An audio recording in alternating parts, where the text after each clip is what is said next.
Naomi വർത്തമാനം കേട്ടിട്ട് Naomi അവിടെ തന്നെ നിൽക്കാൻ കൂട്ടാക്കിയില്ല. അവൾ ഉടനെ അവിടെ നിന്ന് പുറപ്പെട്ടു ബത്ലഹേമിലേക്കൊരു യാത്ര.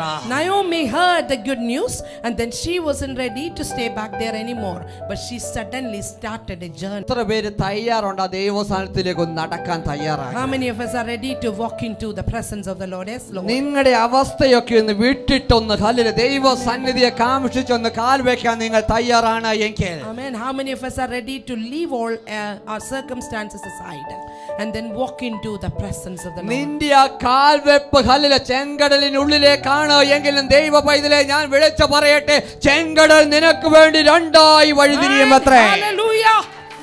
Glory Lord Jesus. Even if you are entering into the Red Sea, the Red Sea is going to be separated for you. പലരും ഇപ്പോഴും മടിച്ചു നിൽക്കുകയാണ് കാൽ വെക്കാൻ. Many of us are reluctant to step forward. പക്ഷേ നീ കാൽ വെച്ച് നോക്കിക്കേ, നിന്റെ കാൽ താഴുവാൻ ദൈവം അനുവദിക്കത്തില്ല. Amen. You get ready to put a step forward.